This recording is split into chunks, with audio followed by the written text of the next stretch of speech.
right, everybody. Welcome to the Honest to God podcast on 1160 AM, the Quest Atlanta Catholic Radio. This podcast is being brought to all of you by Ben Barron's microphone. He's our producer, and we just started shooting, and then we realized the mic was on him. So way to go, Ben. We're pumped for you today. We've got some familiar faces here today, and we've got Josephine joining us, which is super exciting. So we'll go around, do a real quick intro. Again, one thing, if you've already done it, Josephine, if you can give us 5 things about you. We'll start with you. All right. Well, I grew up in Georgia and have lived here my whole life, but then I now go to school in New Hampshire. I go to Thomas More College. I'm on the student council there, and I just got back from my Rome program. Heck yeah. And I love music. That's killer. No, and seriously, a big shout out to Thomas More. Huge fan of that school, huge fan of the program up there.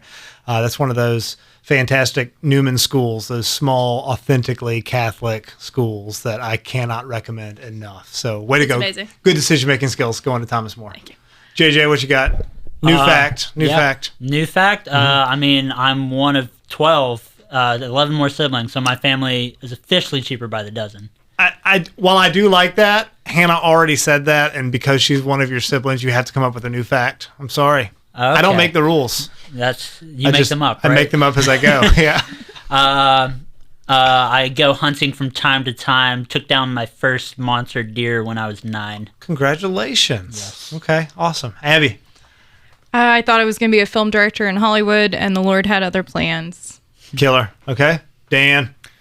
Fun fact is, I am allergic to shellfish. Those little things will kill me dead. All of them. All of them. No Every shrimp. single one of them. Even squid, funny enough, That's as I not found very out. fun. No, it's not. So That's good. Okay. I mean, that's horrible. That sounds like It's a horrible tragic for me, allergy, but it is it's a good terrible. fun fact. truly, Really truly. puts the fun in It fun does. fact. It does. All right, and we got to get some love to producer Ben again. We're focusing on him a lot today. Thank you. up, Ben? I've dislocated my knees 16 times. Oh my gosh. Oh, Also wow. not fun. Not fun. No. Fun fact on top of Ben's fun fact, his nickname at youth group was Janky Knees. That was because I had janky knees. Janky Knees, yeah. Uh-huh. Mm-hmm. All right, and then my fun fact. I'm running out of fun facts fast, guys. My children have never eaten any meat in our house that was not produced within about 100 yards of the house, which is pretty cool. That's fun, Wow. right? We do the chickens and the goats and the ducks and turkeys. It's a lot of fun.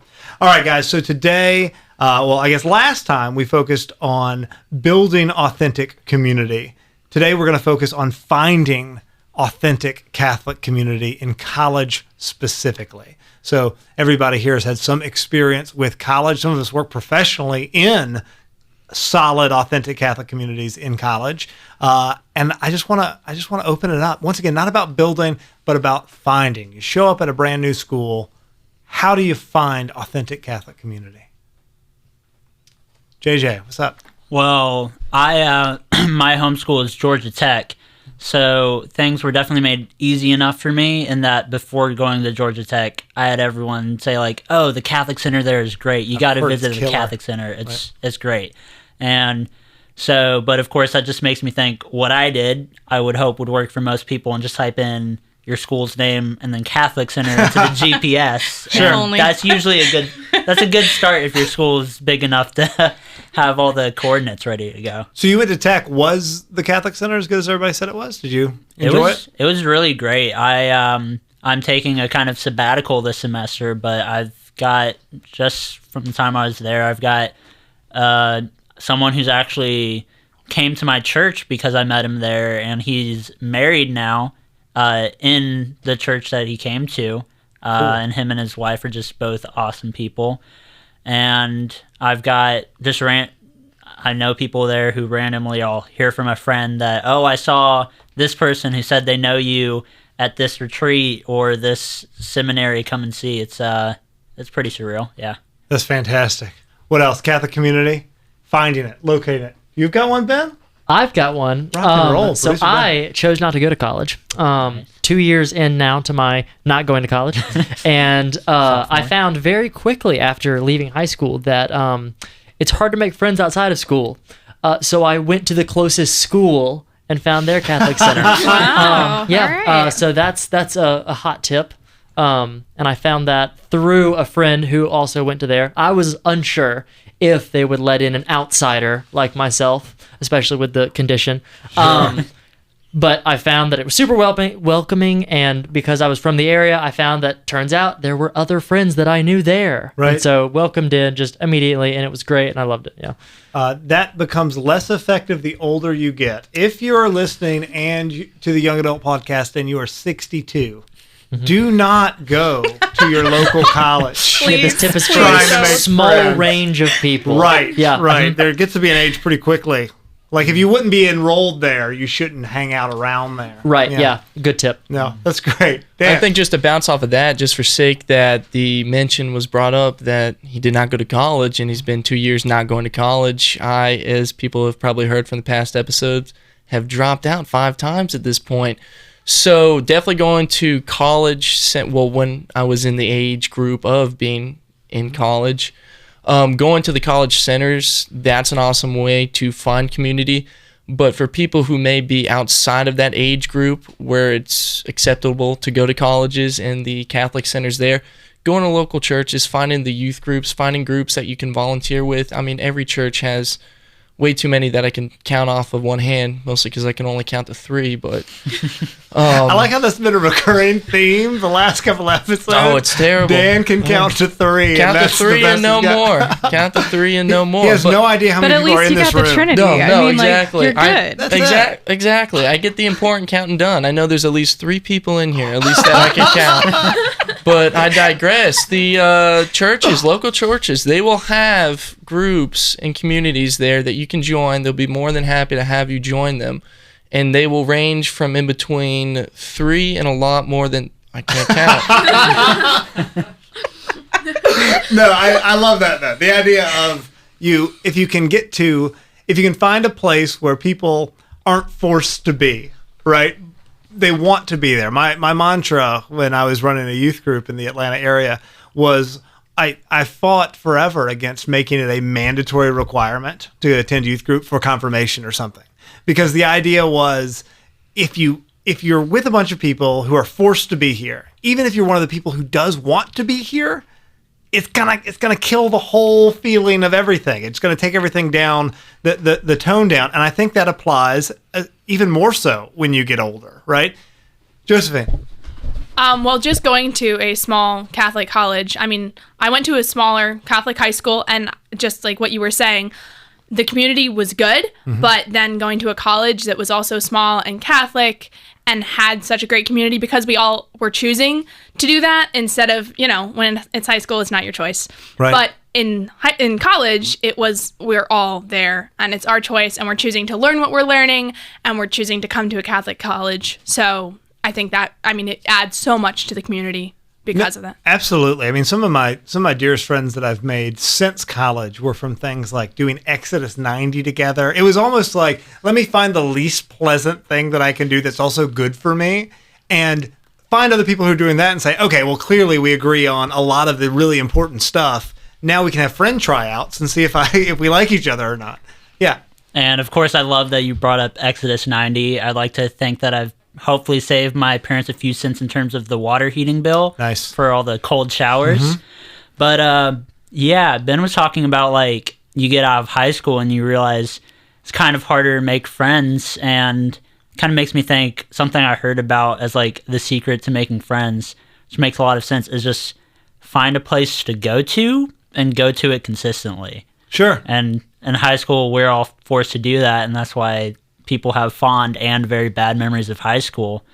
But everything people are talking about now, local churches, local Catholic centers, it's about finding a place with people you have something in common with and just showing up, just choosing to go there consistently. Yeah, and as a caveat, find a good place to go. Like the dumpster behind the QT is not the place to meet people. You will meet people there, but you don't want to meet those people. I was going to say, every campus ministry in the country is going to thank you for saying that, because there are lots of places to go at college and there's lots of places to find community. They're not all good communities. Right. For sure. Yeah, no, I'm a big believer in that, especially as you get older, of finding those communities. That even the word community, I work at a smallish Catholic school, and you'll hear words thrown around like calling it a bubble and all these things, and they're thrown around pejoratively, right? As if this is a bad thing. And what I'm always saying to people is, well, this is actually what's called a community, and for the last 12,000 years of human existence, they've been positive things that you wanted to be a part of, and God willing, you're going to leave this community and go into the real world, whatever that's supposed to mean, right? And go to college or fulfill your vocation, whatever it is, and then you're going to either form your own or join back into an existing community, because it's how we're supposed to live. The idea that we're just supposed to float around like little amoebas and just do whatever we want is not only really self-centered, I think it's also really unnatural. Absolutely. We want a sense of belonging. We want to know where do we belong, right? We're made for communion. We're made for union, and we hope to find that, in that sense of belonging. So I would say one of the ways to find a community, or to discern, like you were talking about how to serve within a community, is to start like learning what your gifts are. Like, what's your passion? Like, what's your desire? And where is that leading? Because like, whatever it is that like sets your soul on fire, like you want people that also like want to support you in that pursuit, because that's ultimately what's going to be leading you to God. And so like looking for something that helps you become who God's made you to be is really the key kind of thing that you're looking for in that. Absolutely. And definitely I like how you're touching on like service. Like, we, as you said, aren't meant to float around. We're made for each other, and I definitely stand by man was made to work. And so you always should be trying to do something, I personally feel is the case. And that's why it's great to find people who are, whether it's more leisurely things like going whitewater rafting or more intense stuff like going for a mission trip. I think finding people who do things that you can do with them is really important. Well, society is so ordered around us being, especially since COVID and everything, just ramped it up, but insular, right? And we're supposed to be inside of ourselves, and it's so comfortable to sit around with our stupid computers in our pocket or whatever, and that it becomes the safe space for a lot of us, and that's not what we need. Like you said, we need to work, we need to go out, we need to interact. That's our natural state. I am curious, Josephine, because your experience is a little different from the other people here, because you didn't go to some state school, you didn't go right into the workforce. You went to a pre-existing, pretty tight, Orthodox, solid Catholic community. But I'm sure it's not perfect. I'm sure once you get there, you have to find, like, who are my people and who is my tribe and what do I do? And how do you discern that? How do you figure that out when you're in a pretty solid, awesome place, but it's not perfect, right? Yeah, to what everyone was saying about like actually engaging in the community too, because I mean, we're a very small school, we're under 100 students. So when you're there, you're automatically in the community that is formed. It is one community because we are so small, we're able to be one community. But at the same time, you have to actually engage. It's easy to just go and, okay, well, I'll be happy to a certain extent because I'm here in a community and we all want community, so we'll all be fine. But that's actually not true. You have to actually engage in what's going on, and then find those niches too, where what you actually, what you love is happening, because if not, then you have to engage in the community. Right. No, absolutely. I think that I love how we keep coming back to the concept of engagement, right? And how what is being in a community is not being physically in the same place as other people. You have to be engaged in some way in that community in doing something, which is why churches or volunteering at a youth group or whatever it is says, hey, not only are we together, meaning we're more likely to be friends and more likely to build a relationship, but we're together working towards and doing a thing that is good and building up a very central part of ourselves, which is our faith, and we're keeping our eyes on the prize of salvation. I think that's great. While we're on college, though, and this is something I was curious about from the beginning, but I couldn't find a good segue, so I'm going to toss it in here. Especially those of you who, like, you were at Tech, right? Clayton State, was it? Yeah, well, I was also the program director at Georgia Tech. Okay, so you've been for to Tech too. several years. And then, Dan, what some of the colleges that you've been involved with? So you've got Iowa. You've got University of Go Hawkeyes. Not actually University of Iowa, and actually be University of Dubuque. So go those crazy fuels over there. So there, KSU, Georgia Tech. Somewhere else that I've already forgotten, but that was probably a weekend I spent with them. So shout out to them. You've been forgotten. And then now I'm actually back in school, but don't tell anybody, at Southern New Hampshire. So go them. They're actually pretty decent. What's their mascot for Southern New Hampshire? Wow, that's a fantastic question. Just make it up. We're going to go with a Greyhound. Oh, yeah. Go Greyhound. Yeah. Big fan. Yeah. I sure hope they win the sports games this year. Ball. That's for sure. Ball and hoop. So you guys who have had these experiences in these state schools, I ask this genuinely, not just for good content on the radio, but I'm actually curious. I've been so insulated since I was 19 years old of what that experience is like and how that has changed, right? I went to, and I attended a number of parties at UGA and some of those when I was early on in college. And I went to some later when I was better formed and had very different experiences. And then I married my beautiful bride, the love of my life. We've got these wonderful children, and we've been part of these Catholic communities. And I have no idea what it's like in the 2020s, right, in one of these state schools for somebody who's actually trying to practice their faith. So I'm curious about what your experience has been. I'm not saying just tell me horror stories or anything. I'm genuinely curious about what that experience has been like. Is there pushback? Are you kind of left alone if you let yourself be left alone? What does that look like? It's definitely been interesting at Tech. If you ask anyone there, they'll say, and depending on who you ask, some people think it's a great thing, some people think it's terrible, some are neutral. But everyone will say they've got a really alive LGBTQ community. And so definitely, I haven't personally had any sort of clashes with anyone like that. But honestly, what's been a little bit crazier is on the green is where I'll see all the clashes happening. Sure. And I learned at KSU that it's usually better to just stay away. When you say the clashes, what does that mean?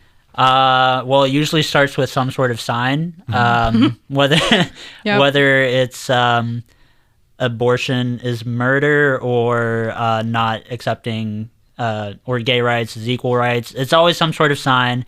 That's usually not saying anything necessarily terrible even, but there will just be contention. And what's really sad about it, I think, is that nothing is really brought up with the intention of a discussion with someone you care about is what's tough. That's always been so interesting to me. You know, you've got the groups like the Westboro Baptist Church or something holding up those signs with horrible names on them and things like that, or even the guys who will drive around in the truck that have the mutilated corpse of a child on it, right? The anti-abortion things. And I do it. You always wonder, what are you doing? Is this just to provoke outrage? Do you want to get in a fist fight? What's the idea here? Because I don't think anybody has ever been converted by that. Nobody has ever seen them protesting a veteran's funeral or doing whatever, or on the other side, some just setting an American flag on fire somewhere.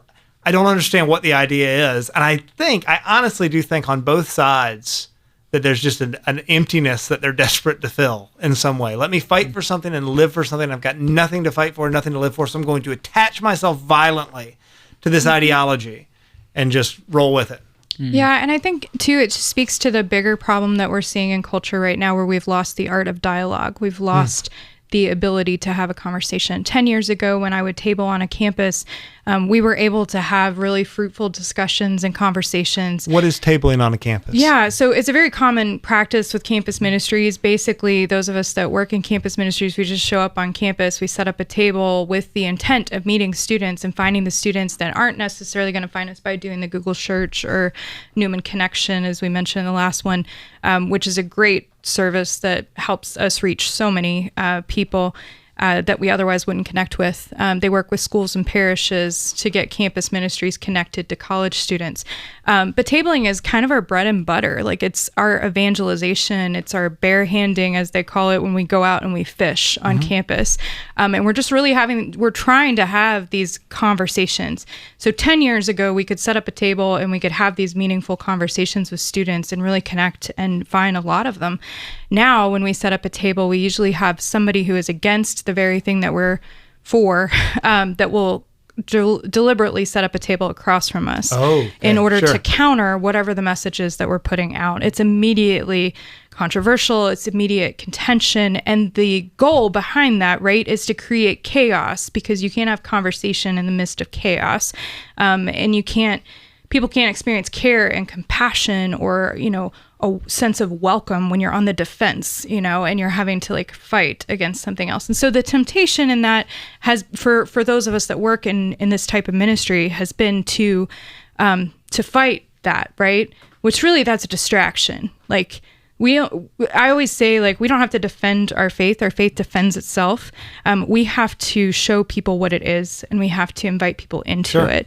And so that's really become more of the goal there. I wanted to touch on one more thing, if I can. We were talking a lot about the doing, and like tabling is another source of doing, right? But what we're seeing here is we're having to shift from the action and reaction, if you will, to receptivity, to active receptivity. How do we just receive you where you're at? How do we just let you have an encounter with love and authenticity, that hopefully in getting that taste, you're going to want to see more. Right. And then you're going to come to something else that we're offering, and that's become the way to get people in. And so, Acts 2, just to take us to scripture for a sec, like that is our blueprint, right? How did the disciples spend their time? Like, what did community look like for them? How did they find community? I mean, yeah, we've got persecution going on right now. We've got conflict going on, but we're not running for our lives and hiding in catacombs. So if they were able to have that community, like, what's that look like? And Georgia Tech's ministry is based on Acts 2:42 through 2:45. And every ministry I've seen that uses that kind of as its roots, flourishes and thrives. So if you are in a place where you haven't found community and the Lord might be calling you to start a community, take a look at Acts and really let him speak to you in and through that. So I'd love to go down the line right now and just, let's pretend that I'm a 19-year-old. Let's say I'm not a freshman. Let's say I'm a sophomore in college and I'm showing up on your campus, be it a Thomas More, be it a Tech, be it Southern New Hampshire, anywhere, somewhere. And I've got a Catholic background, and mom and dad took me to mass. Maybe they weren't super strong in their faith, but I'm interested, right? There's some spark in my heart that's saying this is something I should go after.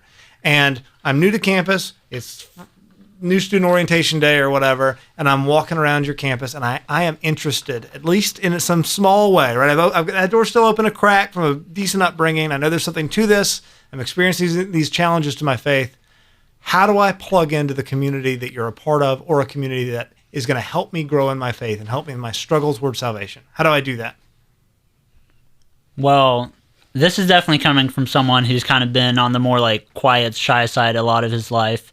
But I'd say don't let yourself get too overwhelmed by just trying to pick one place and trying to absorb everything in that place. For me, anywhere, I try and give everything like 2 tries. And I also usually try and find someone to kind of latch on to for the first time.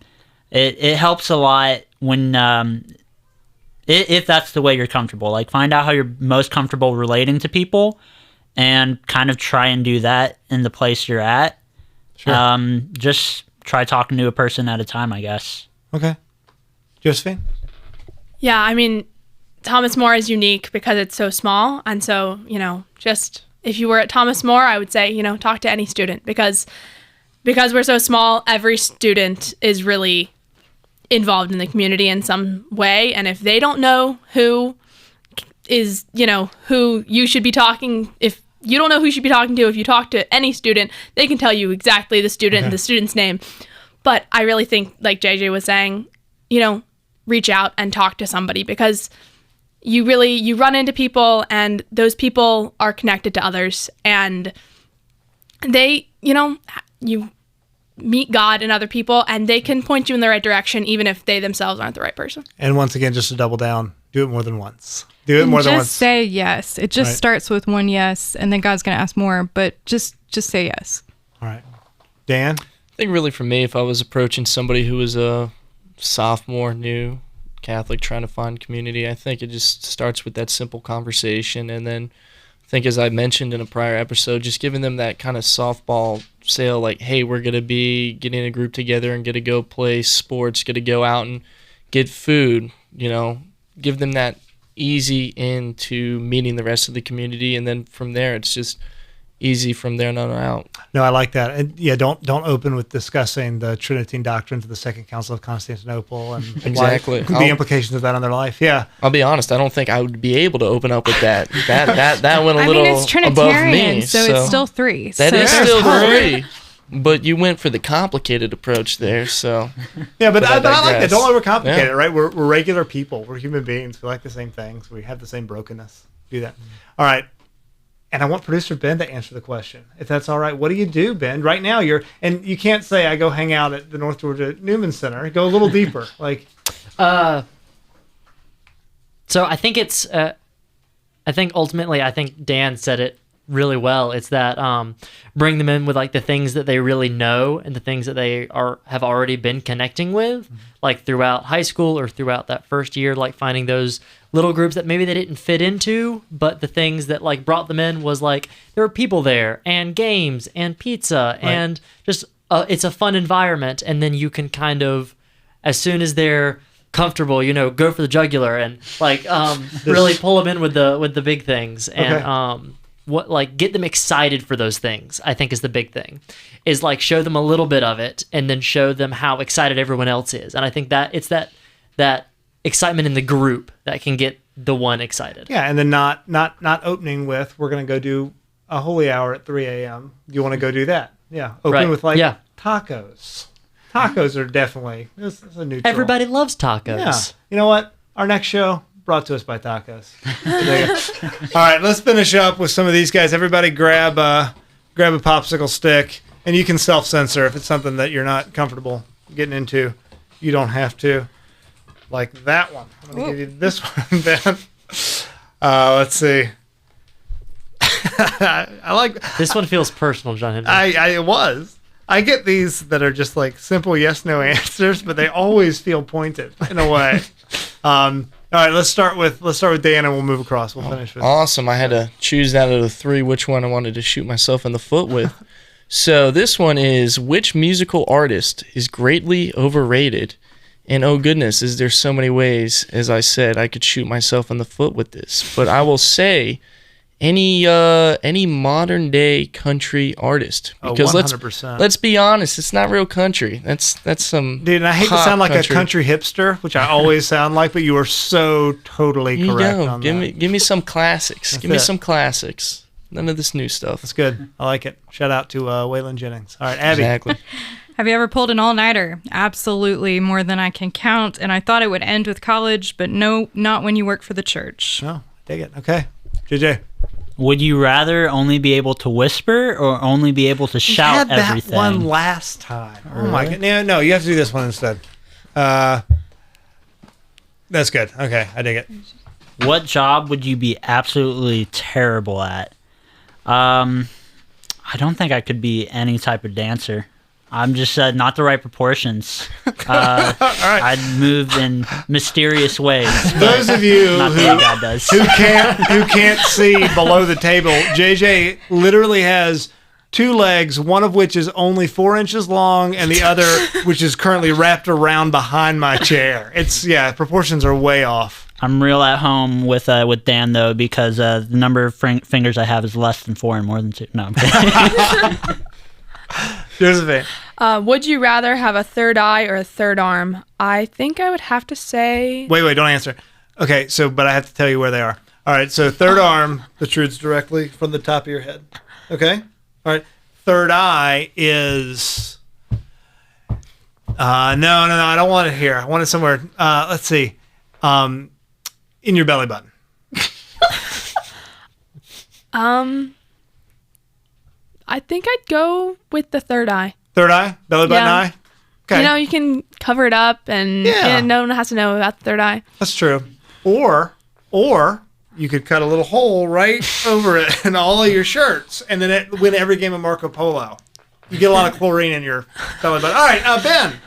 Yeah. Would you rather have no eyebrows or only one eyebrow? If you're watching this, you can see I currently have no eyebrows. Or they're there, but they're very, very pale. I think I'd rather only have one eyebrow. You know, well, could it be a monobrow?